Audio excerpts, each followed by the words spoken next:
Gylfi, væntanlega bara verulega ánægður með að nú þetta bara allt í ykkar höndum. Eitt sigur enn og þú ert komið þetta liðið upp. Já, það væri nú eitthvað. Það væri eitthvað eða ekki? Jú, það væri...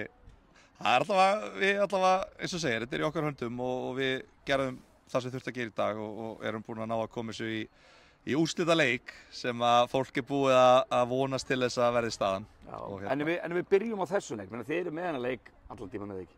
Þið gáttu verið búin að setja 2-0 áður en þið skorið loksins, veit þið ekki? Já, sko, ég var mjög ánægður með liðið í dag og fannst við spilanarleik vel.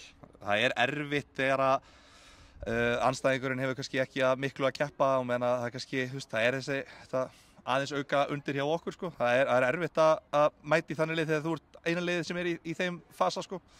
Þannig að ég var ánægður með hvernig við bara díluðum við tilfinningarnar inn á vellinum, náðum að halda okkur í okkar, haldi í okkar identity sem hefur gengið vel í sumar.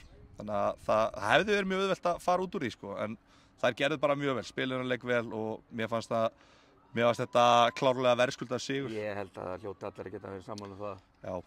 En hverju, að þú ferð yfir sumarið, þið voruð ekki með neina væntingar, hverju þakkaru? Ert þú svona rosalega góð þjálfari eða hvað er málið? Já, veit ekki, sko, bara þetta er náttúrulega bara ótrúlegur hópur, þetta er meir en bara einhver þjálfari eða þjálfarteymi eða leikmannahópur eða stjórn eða sjálfboðaliðar.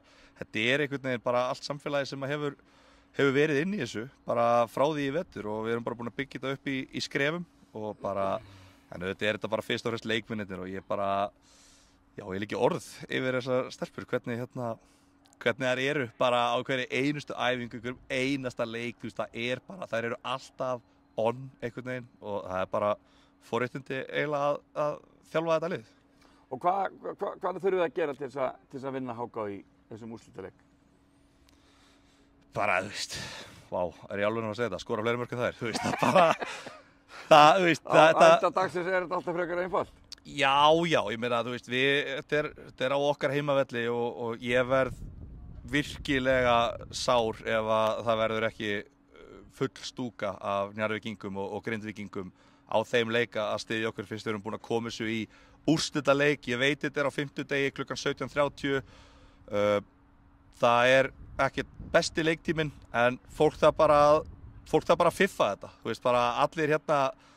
Allir vinnuveitendur, þið verður bara að sýna þessu skilninga. Fólk er að fara að hætta fyrir vinnunni á 50 út af því að það verður stemming fyrir leik og við ætlum að gera bara mikið úr þessu og hafa bara að njóta þess að fá hennan úrslitaleik svo bara fer hann eins og hann fer. Ég er raunverulega ekkert, ég ætla ekki að segja kannski mér sé alveg sama hvernig leikurinn fer, en það er bara að fá hennan leik, þetta er bara svo gaman. Það er bara, við höfum verið að keyra á því í allan vetur og allt sumar, bara þetta á að vera gaman og við ætlum að gera þetta ógeðslega vel á sama tíma og það er alveg hægt að sameina þetta tvennt og það gengur allavega mjög vel hjá okkur að gera það og við ætlum bara að halda í það þessa 5 daga sem er eftir á mótinu. Frábært, til lukum með sigurinn. Takk.